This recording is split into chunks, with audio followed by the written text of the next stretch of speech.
Having lured the Jews into agreement with his premise, Paul opens chapter 2 with this bomb. Therefore, you are without excuse, whoever you are, when you judge others. For in passing judgment on another, you condemn yourself, because you, the judge, are doing the very same things. If you agree with my indictment of Gentiles, Paul says, then what does that say about those of you who do the same things? Now, Paul hasn't yet told us how his presumably Jewish readers do the same things, or he's addressing the Jewish readers at this point. He hasn't exactly told us how they do the same things. Maybe he means the same kind of things, but he will by the end of the chapter. For now, he just wants to pull the rug out from under the feet of those who would sit in judgment on Gentile sinners and tell them that the only way to be superior, the only way to really have a high ground over those condemned in chapter 1 is to do what the law commands. And that is something that none of you do perfectly. And this is what Paul outlines in chapter 2, verses 1 through 16.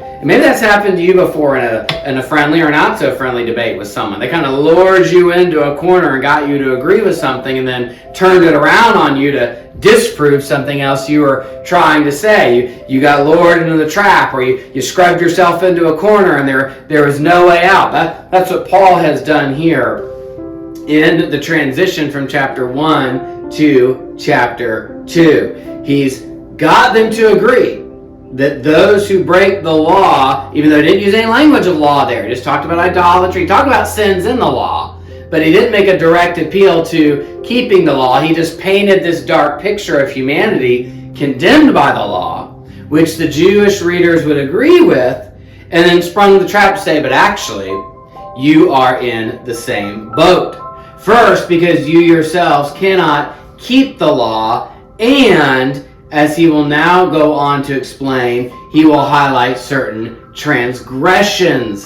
of the law. So Paul first addresses most likely, Gentile behavior, but even there he's got an eye on his Jewish readers, and now he'll address that superiority that has come out. And he does this in the second half of chapter 2, verses 17 to 29, where he shows that not only have they failed to keep the law perfectly, they have actively broken the law and failed to fulfill their vocation to bring God's light to the world as the restored humanity. Remember the things we talked about in the episodes on the story of the Bible? What humans were created for, what the covenant people were called to do? Paul's going to argue that they haven't done that. And he does so most clearly in verses 17 to 24 of chapter 2. He writes, if you call yourself a Jew and rely on the law and boast of your relation to God, if you are sure that you are a guide to the blind, a light to those who are in darkness, having in the law the embodiment of knowledge and truth, you then, you who teach others, will you not teach yourself? You who boast in the law, do you dishonor God by your transgression of the law?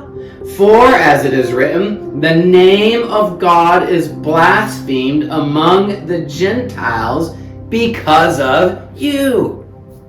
Israel's own prophets, Paul's citing the Old Testament there, Israel's own prophets have condemned Israel for failing to accomplish their vocation. And even more, leading the Gentiles to blaspheme God through that failure.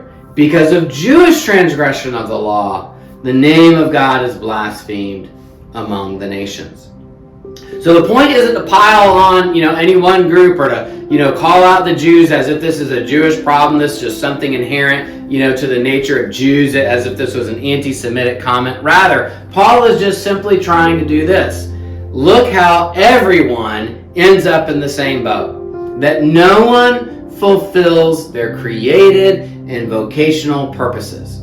The Gentiles don't fulfill that purpose, look at their idolatry, look at their immorality, look at a whole host of other sins that characterize the Gentile world. And then look at the Jews, those in covenant with God. They haven't fulfilled their covenantal, vocational purposes either. Everybody has sinned. And that is the exact conclusion Paul reaches. When he comes to the well-known Romans chapter 3, verse 10, there is no one who is righteous, not even one. Verse 20, for no human will be justified before him by deeds prescribed by the law. For through the law comes the knowledge of sin. No one is righteous. No one has kept the law. And that pathway of righteousness by the law seems to be a dead-end path.